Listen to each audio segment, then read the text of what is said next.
நஹ்மதுஹு வ னுஸல்லி அலா ரசூலிஹில் கரீம். அம்மா பஅத். அல்லாஹ் ஜல்ல ஷானஹு தஆலா மாபெரும் புகழுடையவன், மகத்தான போற்றுதலுக்கு சொந்தக்காரன். நம் அனைவரையும் அவனை படைத்தான், பரிபாலித்து வருகின்றான். இந்த மண்ணுலகில் எப்படி வாழ வேண்டும் என்பதற்கான தெளிவான வழிகாட்டுதலை தந்திருக்கின்றான். அல்லாஹ் சுப்ஹானஹு வ தஆலாவுடைய பேரருள், அவன் புறத்திலிருந்து ஏற்படுகின்ற கண்ணியம், கௌரவம் அண்ணலின் பெருமானார் ஸல்லல்லாஹு அலைஹி வஸல்லம் அவர்கள் மீது என்றென்றும் நிலவற்றமாக. அல்லாஹ்வின் நல்லடியார்களே, அருமை சகோதரர்களே, நம்ம எல்லாத்துக்கும் நோய் வருகின்றது.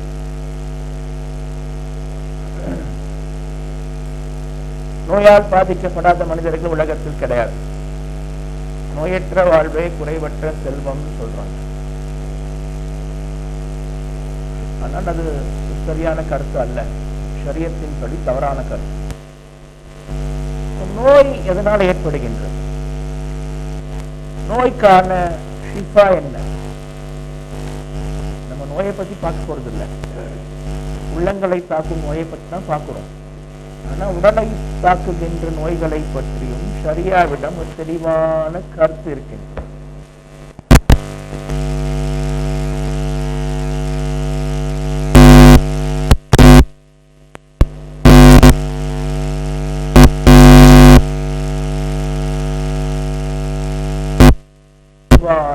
திட்டவட்டமான பதில்களை ஷரியா வைத்திருக்கின்றோம். நாம் அல்லாஹ்வுக்கு கீழ்ப்படியாமல் வாழ்கின்றோம் ஒரு பெரும்பாலான தருணங்கள்.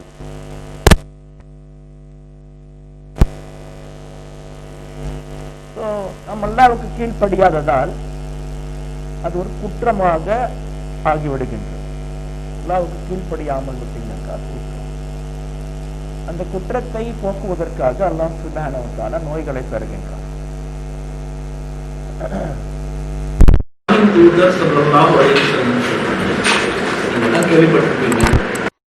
காலில் ஒரு சின்ன முள்ளு தைச்சா கூட அதனால ஏற்படுகின்ற ஒரு சின்ன வலிக்கு ஈடான ஒரு குற்றத்தை, ஒரு தவறை அல்லாஹ் சுப்ஹானஹு வ தஆலா மன்னிக்கிறார். இதெல்லாம் நோய்கள் எல்லாம் நம்முடைய பாவங்களை கரைக்கின்றன. நிறைய பேர் தெரிய மாட்டேங்குது. சஹாபி காய்ச்சல் வந்தது, காய்ச்சல் படாப்படுத்தது, காய்ச்சலை அவர் திட்டுறார். மஹ்மூதர் ஸல்லல்லாஹு அலைஹி வஸல்லம் திட்டாதீங்க, அல்லாஹ்வுடைய அருள்.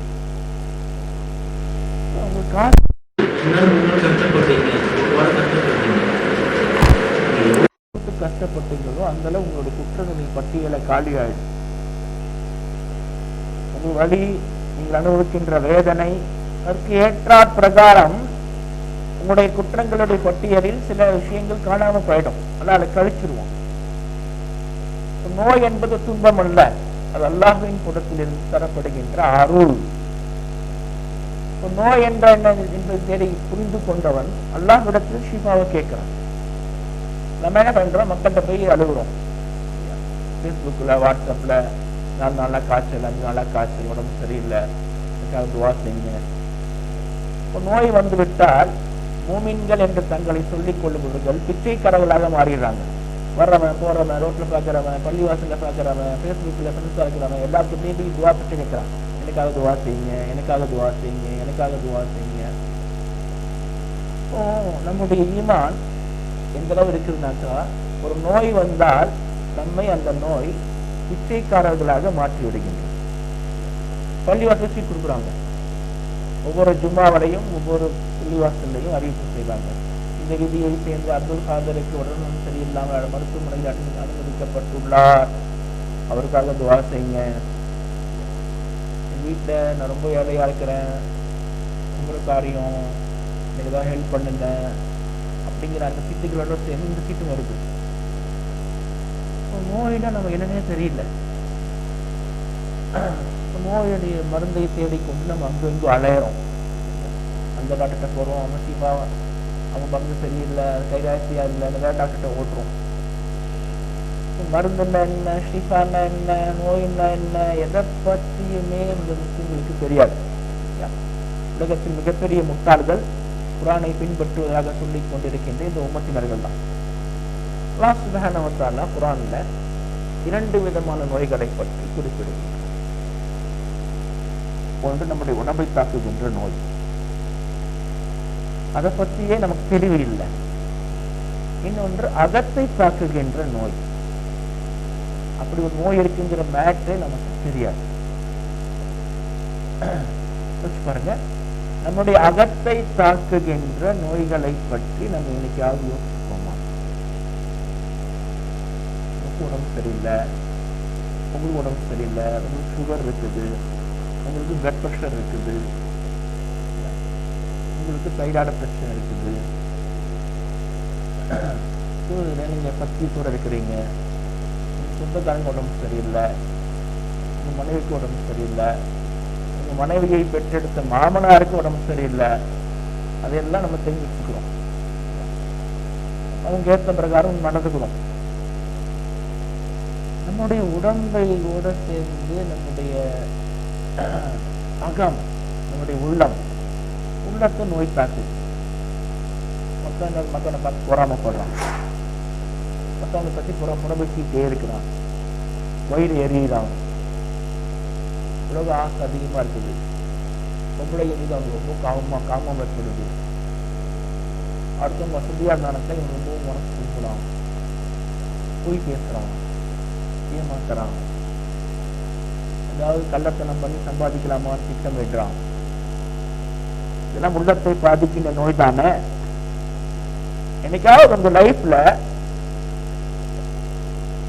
உங்களுடைய உடம்பை தாக்குகின்ற நோய்களை பற்றி மற்ற ஆள்கிட்ட சொல்லியிருக்கோம், உங்க உள்ளத்தை தாக்குகின்ற நோய்களை பற்றி என்னைக்காவது மற்றவங்க சொல்றோம்? சளின்னா ஒண்ணு சேர்த்து சொல்றோம். சளி வந்துருச்சுன்னா 3 நாள் 4 நாள்லாம் ஒரு வலுகுதுன்னா என்ன சேர்த்து சொல்லுங்க. 3 நாளா ஜலதோஷத்தால் பாதிக்கப்பட்டிருக்கின்றேன் சகோதரர் எங்களுக்காக துவா செய்யறேன். இந்த உள்ளத்தை பொறாமை அரித்துக் கொண்டே இருக்கின்றது. சிலரை பார்க்கும்போது என் உள்ளத்தை பொறாமை ஏற்பட்டுட்டே இருக்குது. என் உள்ளம் பொறாமையால் வெகுவாக பாதிக்கப்பட்டுள்ளது, எனக்காக யாராவது துவா செய்யுங்க என்று யாராவது உங்கள்ட்ட கேட்டிருக்காங்களா? நீங்க யார்ட்ட கேட்டிருக்கீங்களா? இந்த ஜும்மாவிலேயாவது அறிவு செய்யப்பட்டிருக்குதா? இந்த சகோதரர் புறம்பேசி நோயால் பாதிக்கப்பட்டிருக்கின்றார், இந்த சகோதரர் தினசரி நூற்றுக்கணக்கில் போய் பேசுகின்றார், இவருக்காக துவா செய்யுங்க. உடம்பை பற்றி மட்டும்தானே கவலைப்படும், அகத்தை பற்றி கவலைப்படுறதே இல்லை. புறம் அகம், அகத்தை பற்றி நம்ம கவலைப்படுறதே இல்லை. ஆனால் குர்ஆன் அகத்தை பற்றி மட்டும்தான் பேசுகிறது, நஃப்ஸை பற்றி மட்டும்தான் குர்ஆன் பேசுது. இந்து மத தத்துவத்தை நீங்க படிச்சீங்கன்னாக்கா, இந்து மதம் இந்த உலகத்தை ஒரு மாயை என்று சொல்கிறது. உடம்புடன் தான் உலகத்தை, பிரபஞ்சத்தை, கடவுளை எல்லாத்தையும் இந்து மதம் உடம்புடன் தான் பார்க்கிறாங்க. உடல் உண்மையா பொய்யா, உடல் சாஸ்வதமா மாயமா, உடல் அழிஞ்சிடும், உணர்வுகளை அழிஞ்சிடும், எண்ணங்களை அழிஞ்சிடும், எது நினைச்சிடும். உடல் அழியக்கூடியதுனாக்கா உடல் இருக்கக்கூடிய ஆன்மா என்ன பண்ணும்? ஜீவாத்மான்னு சொல்றாங்க. இது எப்பவும் ஜீவனோட இருக்கும். உடல் மாயை, வாழ்வும் மாயம், வாழ்வே மாயம், எல்லாமே மாயம். நவீன உலகத்தையும் அவங்க புதிய டெக்னாலஜி சொல்றாங்க. Universe is a hologram. Universe வந்து ஒரு ஹோலோகிராம் மாதிரி, ஒரு காட்சி தோற்றம். கிடையவே கிடையாது. யூனிவர்ஸ், பூமி, உலகம், மனிதர்கள், மனைவி, மக்கள் எதுவுமே கிடையாது. ஆனா அது இருக்கிற மாதிரி அவன் தெரியுது. உடல் இருந்தா அவன் எல்லாத்தையும் பார்க்கறான். உடல் அழிஞ்சிடும், பயமா இருக்குது. உடல் அழிஞ்சு விடுமே, ஆத்மா என்ன ஆகும்? ஆத்மா எங்கே போகும்? ஆத்மாவுக்கு அழிவு இருக்கா இல்லையா? உடலை மையப்படுத்தி தான் எல்லாத்தையும் பார்க்கிறான். இந்து மத தத்துவத்தில் இது தத்துவ விசாரணை, இதுக்கு பேர். இது பெரிய விசாரணை. உடல் அழியக்கூடியது, ஆன்மா அழியுமா அழியாதா? இந்த கேள்விக்கு ஷரியத்துல இஸ்லாம்ல இடமே இல்லை. குரானை படிச்சு பாருங்க. குரான் தானே படிக்கணும். நமக்கு பாருங்க, குரான் வாசி கூட தெரிய மாட்டேங்குது ஒழுங்கா. குரான் எந்த இடத்துலையும் உடலை பத்தி பேசவே இல்லை. மனிதனுடைய ஆன்மாவை பற்றி தான் பேசு. ஆன்மாவை தான் முன்னிலைப்படுத்துகின்றது. ஆன்மாவை முன்னோக்கி தான் பேசுது. هل أتى على الإنسان حين من الدهر لم يكن شيئا مذكورا. ஒரு காலத்துல என்னவென்றே சொல்ல முடியாத ஒரு பொருளாக நீங்க இருந்தீங்க. ஒரு 50 வருஷத்துக்கு மேல நம்ம எப்படி இருந்தோம் யோசிச்சு பாருங்க. 50 வருஷம் யாருமே இல்லை, யாருமே இல்லை. ஒரு 100 வருஷத்துக்கு முன்னாடி, ஒரு 150 வருஷத்துக்கு முன்னாடி, ஒரு 3400 வருஷத்துக்கு முன்னாடி நம்ம எங்க இருந்தோம்? ஆனா இருந்தோம். எங்க இருந்தேன்னு கேட்குவாங்க. ஆனா கேட்கிறான், இப்ப எங்கேயோ நம்ம எங்கேயோ இருந்துருக்கோம். நம்மளோட உடல் இல்லை. மறுமை நாள்ல அல்லாஹ் சுப்ஹானஹு வ தஆலா நம்மை பத்தி விசாரிக்க போறான். மன்னரையில விசாரிக்க போறான். அங்க உடல் இருக்காது. எங்கேயோ இருந்தோமே, அப்போ உடல் இல்லை. எங்கேயோ போக போறோமே, அங்கேயும் உடல் இல்லை. அங்க ஆன்மா தான் இருக்க போகுது. மனிதன் என்று குர்ஆன் குறிப்பிடுவது மனிதனுடைய ஆன்மா, நஃப்சுல் இன்சான், நஃப்ஸை பத்தி மட்டும்தான் பேசுது. உடலை பத்தி அவ்வளவு அக்கறை இல்லை சரியத்துக்கு. உடல் என்ன பண்ண போறீங்க? உடல் என்பது காலத்திற்குள் டிராவல் பண்ணக்கூடிய ஒரு வாகனம். ஆன்மாக்கள் தங்கள் உயிர் வாழ்க்கையில் இடைப்பட்ட ஒரு சின்ன இடைவெளியில காலத்துக்குள் புகுகின்றன. காலத்துக்குள்ள பூந்து வெளியே போறதுக்கு ஒரு ஒரு வண்டி வேணும். அதுதான் உடல். மற்றபடி உடலுக்கு எந்த வேல்யூவும் இல்லை. ஆன்மா, அகம், உள்ளம் என்ன வச்சுக்கோ பேருக்கு அது ரொம்ப ரொம்ப முக்கியத்துவம் பெறுகின்றது. எனவே குர்ஆன் அகத்தை தாக்குகின்ற நோய்களை பற்றி பல இடங்களில் பேசுகின்றது. நம்ம இந்த கிளாஸ்ல அக நோய்களை பற்றி தான் பார்க்க போறோம். என்னென்ன மாதிரியான நோய்கள் எல்லாம் நம்மை தாக்குது, நம்ம இதெல்லாம் எப்படி ஷிஃபாவை பெறுவது பாருங்க. அல்லாஹ் சுப்ஹானஹு வ தஆலா பல இடங்களில் இந்த விஷயத்தை குறிப்பிடுகின்றார்.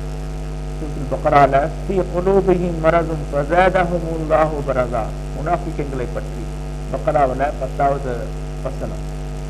அவருடைய உள்ளங்களில் நோய் இருக்கின்றது.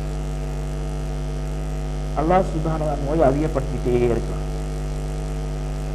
சூரத்துல் ஹஜ்ல ليجعل ما يلقي الشياطين فتنة للذين في قلوبهم مرض والقاسية قلوبهم. யாருடைய உள்ளங்களில் நோய் இருக்கின்றதோ, இறுகி போன உள்ளங்கள் யாரை கொண்டிருக்காங்களோ அவங்களுடைய மிக எளிதாக ஷைத்தான் ஃபித்னாவுக்குள் தள்ளிவிடுகின்றான். சூரத்துல் ஹஜ்ல 53வது வசனம். சூரத்துல் அஹ்ஸாப் لئن لم ينتهي المنافقون والذين في قلوبهم مرض والمرجفون في المدينة. யாருடைய உள்ளங்களில் நோய் இருக்கின்றதோ அவர்களும் முனாஃபிகூன்களும் தங்களுடைய செயல்பாடுகளை நிறுத்திக் கொள்ளாவிட்டால், யூனுஸ் அத்தியாயத்தில் قد جاءتكم موعظة من ربكم وشفاء لما في الصدور وهدى ورحمة للمؤمنين. யூனுஸ் 10வது அத்தியாயத்தில் 57வது வசனம். அல்லாஹ் சுப்ஹானஹு வ தஆலா ஒரு படிப்பினையையும் ஒரு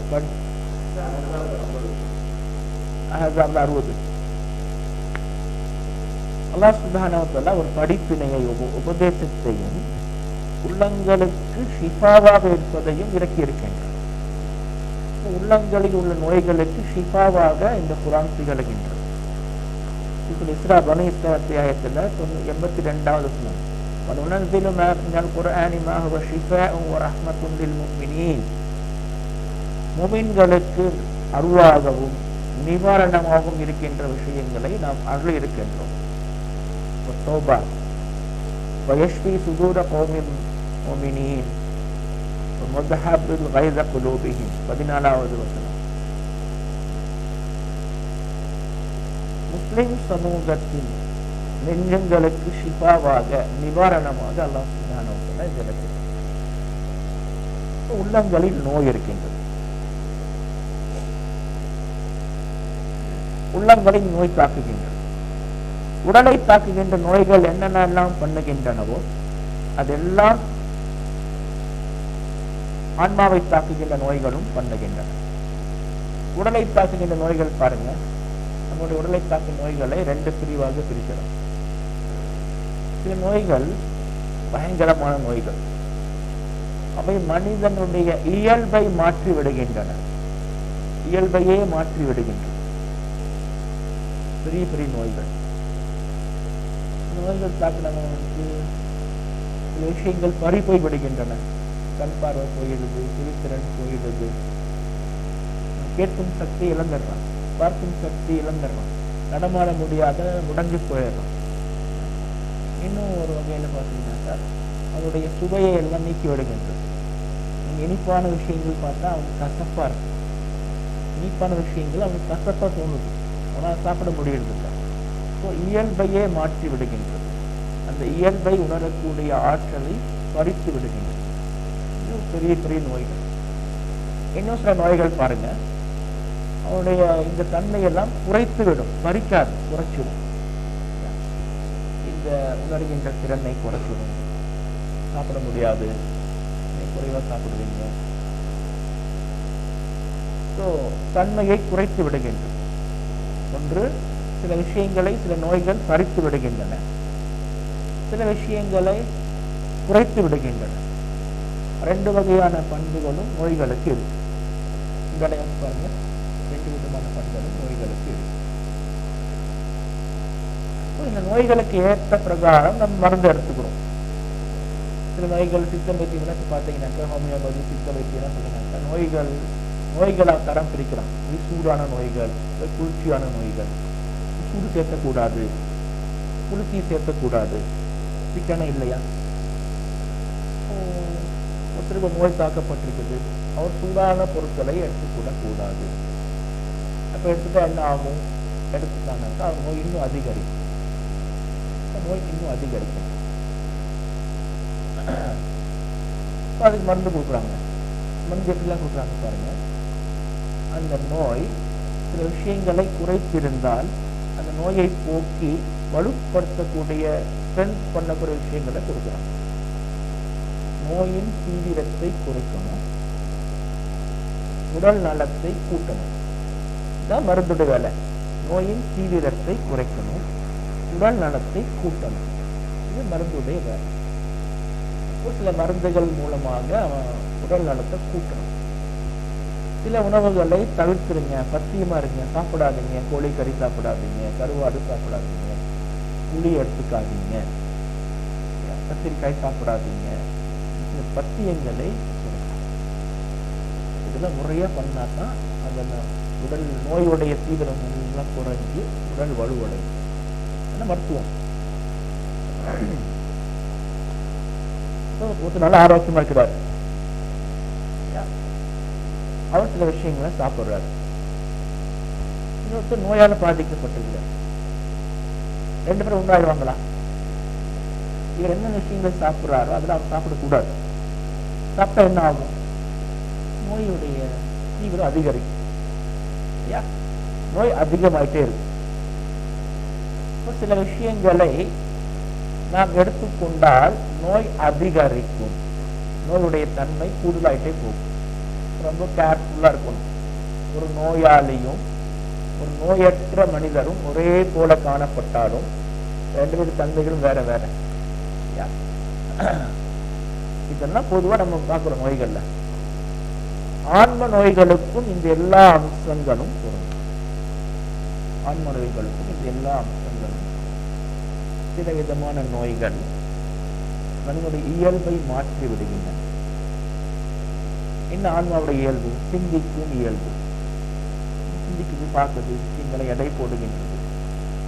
உலகத்தில் மிக உன்னதமான கல்வி என்னென்ன அப்படின்னாக்கா, ஒரு பொருளை உள்ளது உள்ளபடி அறிந்து கொள்வது. ஹக்கீகத்துல் அஷ்யா தான் மிகச்சிறந்த கல்வி.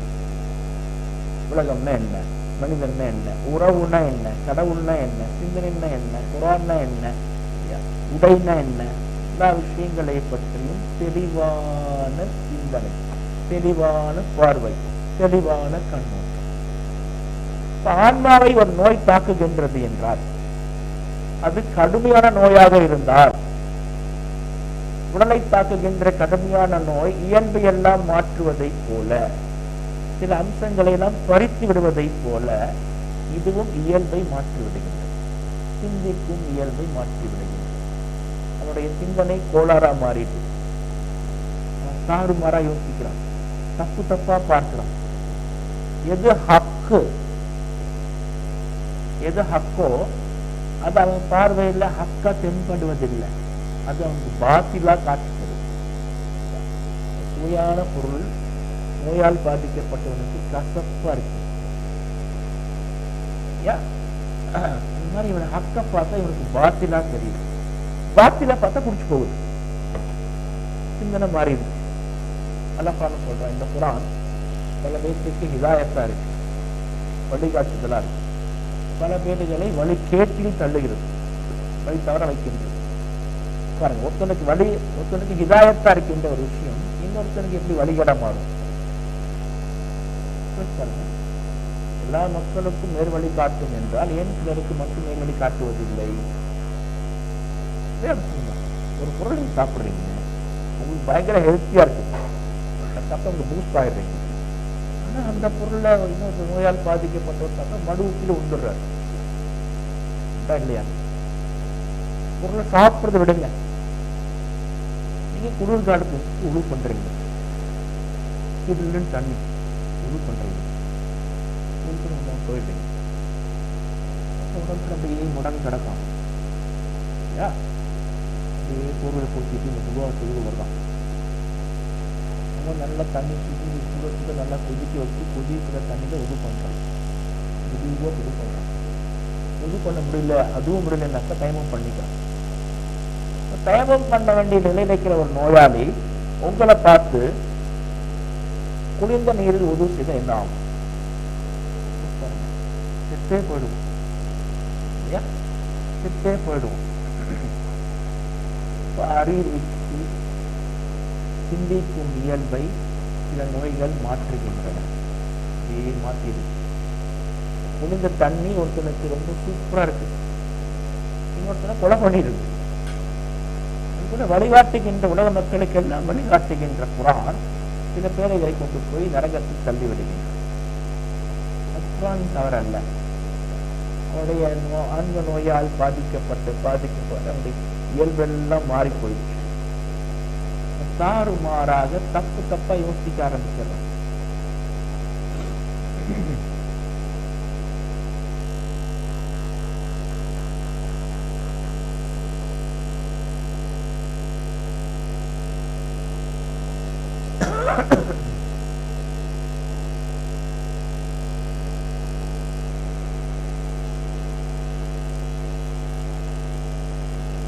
சத்தியத்தை சந்தேக கண்ணோட்டத்தை நம்ம பார்க்கிறோம். சத்தியமா இருக்குமோ இது தப்பாக்க கூடாது. சந்தேகம் அவநம்பிக்கையை வளர்க்கின்றது. நான் சொல்வதை உண்மை என்று நீங்க நம்பினீங்கன்னாக்கா அது உங்களுக்கு பற்று ஏற்படும், அதை நீங்கள் நேசிப்பீர்கள். நீங்கள் ஒரு விஷயத்தை பற்றோடும் பாசத்தோடும் இருந்தீங்கன்னாக்கா அதன் மீதான நம்பிக்கை உங்களுக்கு இன்னும் அழுத்தமாகும், இன்னும் நம்பிக்கை ஆழமா அதிகமடிக்கும். நீங்க அதை இன்னும் நீங்க உறுதியோட நம்ப ஆரம்பிப்பீங்க. நான் தான் உங்களுக்கு கற்றுக் கொடுத்துருக்கேன். ஆனா ஒரு கட்டத்துல என்னை விட அதிகமாக அதில் ரொம்ப ஆழமான பற்றோட நீங்க இருக்கீங்க. நான் சொல்றது உண்மைன்னு நீ நினைக்கல, உண்மையா இருக்குமோ தயங்குறீங்க. இந்த தயக்கம் என்னன்னா சொல்லலாமா வேணாமா, சொல்லாமா கூடாதா, உண்மையா இருக்குமோ இல்லையோ தயக்கம். தயக்கம் உங்கள் இயக்கத்தை தடுக்கின்றது. சத்தியத்தை நோக்கி நீங்க நகர விடாம அப்ப எதுவும் தயங்குறீங்க.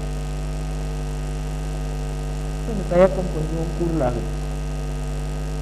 உண்மையா இருந்தாலும் இருக்கலாம், உண்மையா இல்லாமலும் இருக்கலாம். இது அவநம்பிக்கை. பாதி நம்புறீங்க, பாதி நம்பல. அவநம்பிக்கை. அவநம்பிக்கை உங்களை செயல்பட விடாது. நம்பிக்கை பண்ணணும், பண்ண கிடைக்கும் அப்படின்னு உறுதியை நம்ப செய்வீங்க. பண்ணா கிடைக்கும், கிடைக்காதோ, பண்ணலாமோ வேணாமோ, நீங்க போய் தயங்கி இறங்கி அவநம்பிக்கையோடு இருக்கீங்க, செய்ய மாட்டீங்க. இது சந்தேகம். தயக்கம் சந்தேகமா மாறுது. சந்தேகம் அவநம்பிக்கையை கூட்டுது. அவநம்பிக்கை என்ன? நம்பிக்கை இல்லை. மரதும் முனாஃபிக்குகளை பற்றி அல்லாஹ் சுப்ஹானஹு வ தஆலா குர்ஆன்ல ஃபீ மரதும், அவர்களின் உள்ளங்களில் நோய் இருக்கின்றது. என்ன நோய்? இந்த ரைப், சந்தேகம் என்கின்ற நோய். அவன் எதையும் நம்ப மாட்டேங்கிறான். இல்லையோ, சரியோ தப்போ, தயங்கி தயங்கி இருக்கலாம். இந்த நோய் இயல்பை மாற்றி விடுகின்றது. ஆன்மாவுடைய நோய், இயல்பையே மாற்றி விடுகின்ற நோய். நம்பிக்கையை அவநம்பிக்கையாக மாற்றி விடுகின்றது. உறுதியை சந்தேகமாக மாற்றி விடுகின்றது. முனைப்பை தயக்கமாக மாற்றி. அடுத்த வகை நோய்களுக்கு புராண உதாரணம் சொல்றோம். நீங்கள் அல்லாஹ் சுப்ஹானஹு வ தஆலாவுடைய தூதருடைய மனைவி மகளை பற்றி பேசும்போது அஹஸாப் அத்தியாயத்தில் நீங்கள் அந்நிய ஆண்களோடு பேசும்போது இருந்தால் மறைவாகவும் அவர்களை உயர்த்தியும் பேசுங்கள். முன்னால நின்றுட்டு குறைவான குரலில் பேசாதீங்க. என்ன காரணம்? யாருடைய உள்ளத்தில் நோய் இருக்கின்றதோ அவர்கள் பித்னால விழுந்துருவாங்க. இது என்ன நோய்? ஷஹவத், ஆசாபாசம், சலனம். பெண்கள்கிட்ட பேச அவனை சலனம் அடைகிறான். நல்லா வச்சுக்கணும். பெண்கள்கிட்ட பேசினா சலனம் அடைகிறான். ஆசை அப்படியே வருது. ஆசை மேலவும் பொழுது இந்த பெண்ணை மடக்கலாமா அப்படின்னு யோசனை வருது. வீட்டுல வார்த்தையில பேசி பார்க்கணும். ஒரே பெண் தான், ஒரே பெண் உங்கள்கிட்ட வந்து பேசுறா, நீங்க அதே மாதிரி தான் பேசுறாங்க. நீங்க ஸ்ட்ரைட்டா பேசி அனுப்பிச்சுடுறீங்க. உங்க உள்ளுக்கு எந்த எதுவும் இல்லை.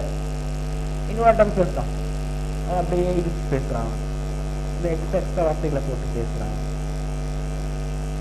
பல சுபானங்கள இந்த வாய்ப்பையே தடுக்கிறான். நீங்கள் அந்நிய ஆண்களிடம் பேசும்பொழுது ஒரு இயல்பான குரல்ல பேசாதீங்க, மென்மையான குரல்ல பேசாதீங்க. கொஞ்சம் கடினமான, கொஞ்சம் புறக்குத்தனமான குரல்ல பேசுங்க, மறைவா இருந்து பேசுங்க.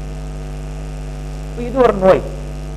இது உங்களுடைய உள்ளத்தை, உங்களுடைய சிந்தனையை மாற்றுறதில்லை, ஆனா உங்களை சலனப்படுத்துகின்றது, பின்வாங்க செய்கின்றது.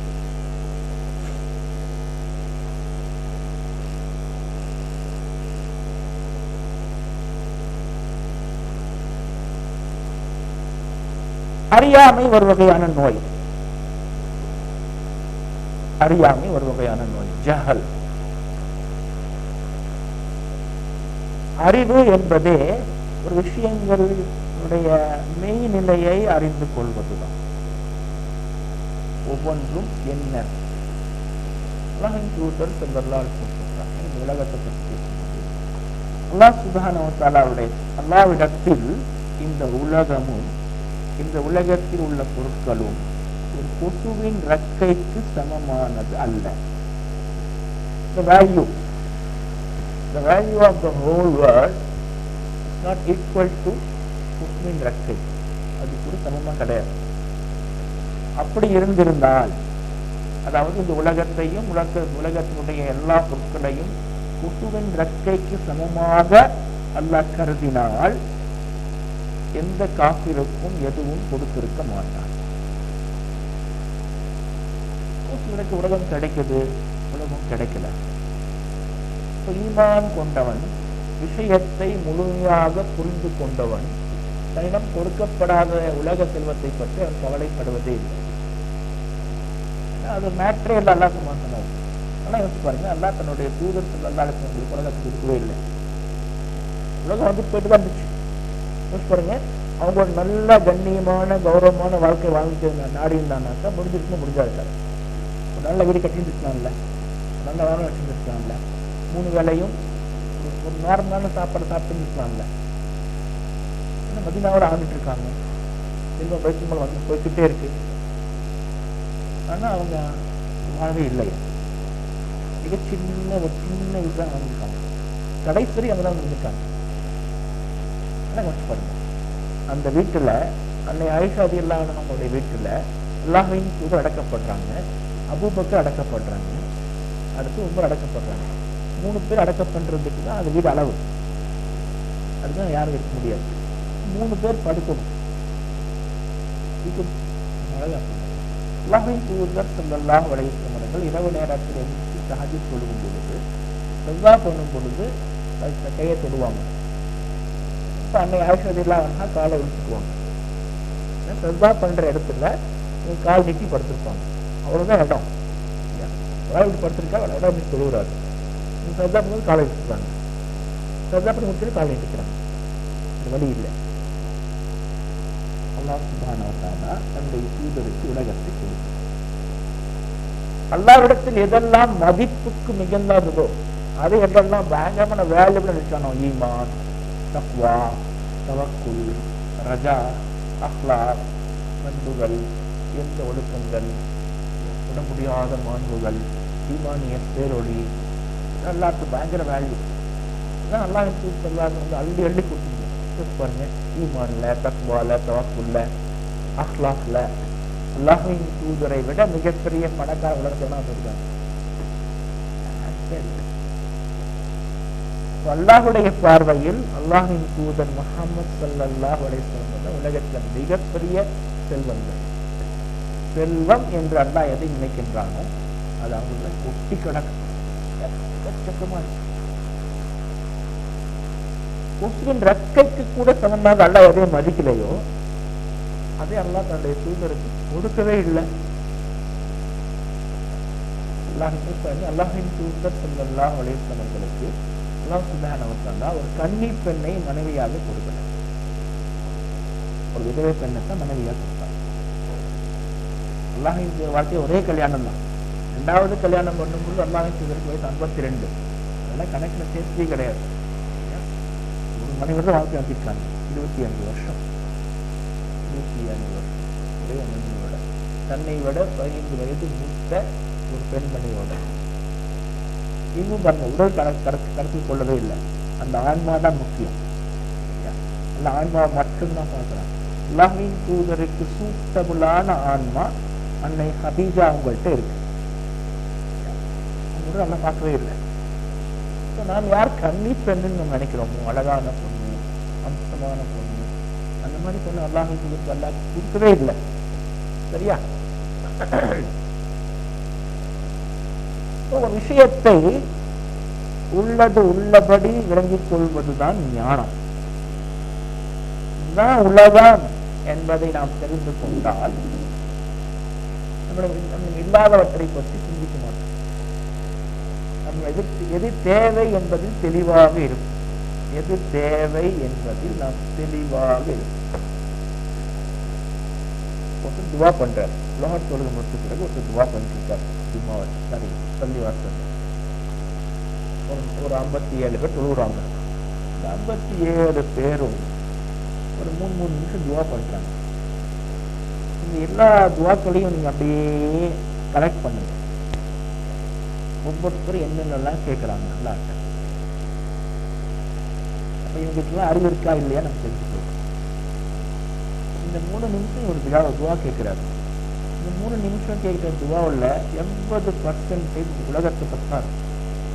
வியாபாரத்தில் ஆர்டர் கிடைக்க மாட்டேங்குது, பொருளாதாரம் நலிவா இருக்குது, அந்த பொருளாதாரம் இன்னும் கூடணும், வீட்டு உடம்பு சரியில்லை, வேற ஏதாவது பிரச்சனை, அந்த சிக்கல், அந்த ப்ராப்ளம், உலக விஷயங்களை பற்றி தான் 80% துவா கேட்கும்.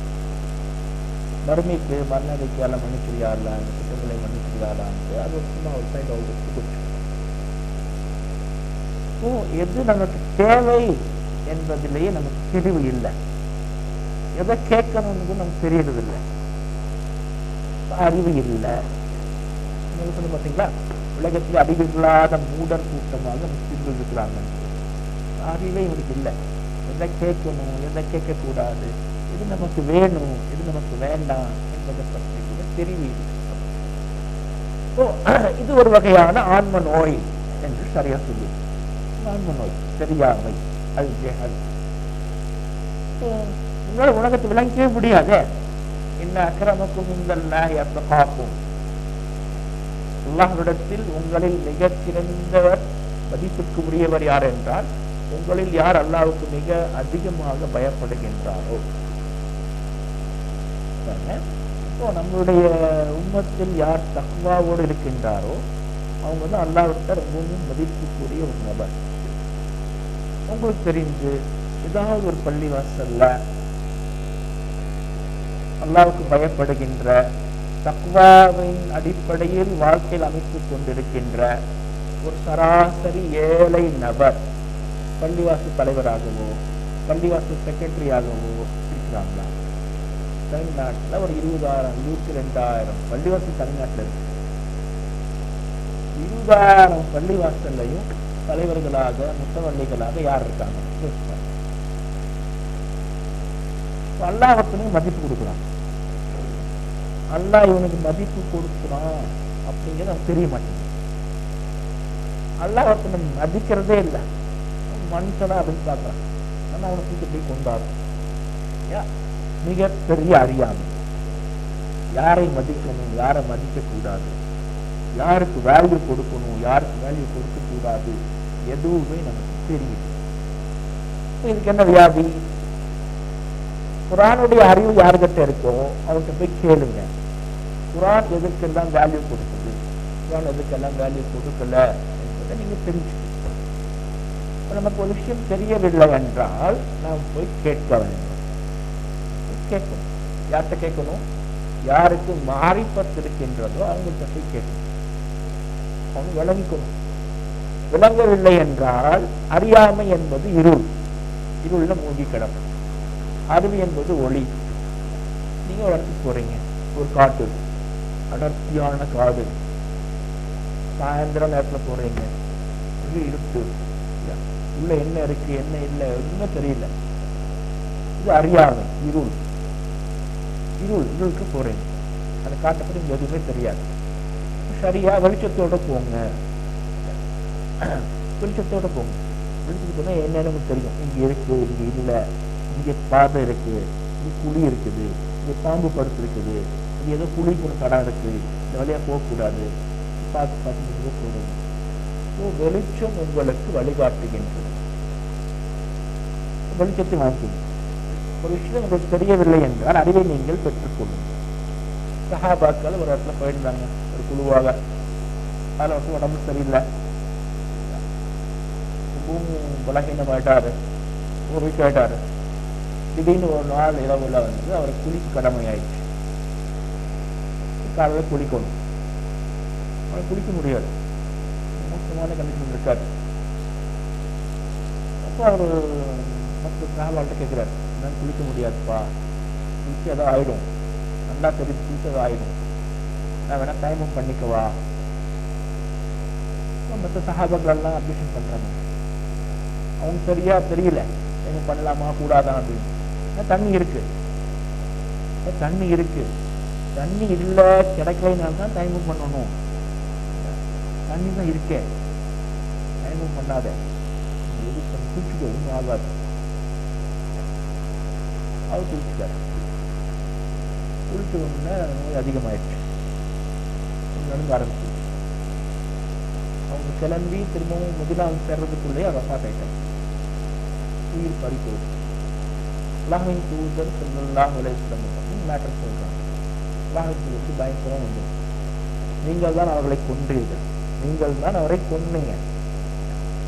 ஒரு மேட்டர் தெரியலனாக்க கேட்கணும், என்ன ஏதுன்னு கேட்கணும்.